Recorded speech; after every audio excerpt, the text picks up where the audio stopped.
Good morning, Nick. Desert Home Inspections here in Tempe, doing an inspection on a property listed by a wholesale buyer. So they buy your property so you can move out quick. They come through, do a quick evaluation, see what they think they need to repair. They don't hire licensed inspectors. Most of the time, there's a few that do, but they've kind of gone away from that, trying to save money. And there's process of that, they end up covering some items up that you might not see. You go and do look at the house, it looks beautiful, but they don't do the inspection to find some of the issues that might cost you money in the long run. And let's go through some of these items here and show you examples of what I mean. Smaller hot water tank inside an interior closet. So we want the pressure relief valve to go out, which it does. A couple issues. If you look at it, it's actually going uphill. So if this starts to malfunction and has a little bit of seepage, the water is going to build up and just stay seated in there. So if it never ever needs to be blown for some reason, pressure relief, it's not going to be able to do it correctly because it's going to be full of water, which is obviously a safety issue. The other part is you can see where this is threaded. It's fully threaded and seated here.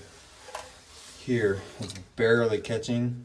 It's caught enough where the pipe isn't loose, but in a situation where the pressure relief valve might blow, this could potentially blow off and then obviously cause a lot of deterioration and damage to the house.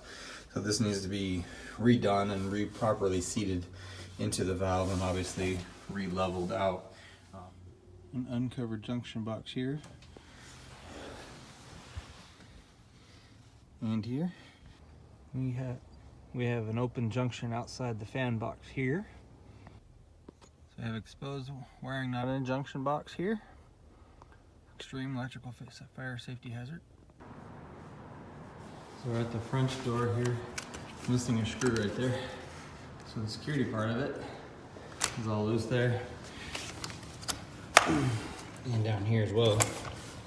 On this property we're doing a termite inspection as well. And back over here. That's actually a termite tube. We found a bunch of termite tubes in the exterior shed. Believe it or not, that's termite tubes embedded in there, so they've eaten that completely through, even around the corner here. Couple different areas. This is a block home, so people don't think they might not need a termite inspection on a block home. I just proved otherwise. They do come through, even with the block. They do find sources to eat. So make sure you get a termite inspection as well when you schedule your home inspection. Give us a call at Desert Home Inspection, 623-680-0707 or desertmanhomeinspections.com. Thank you.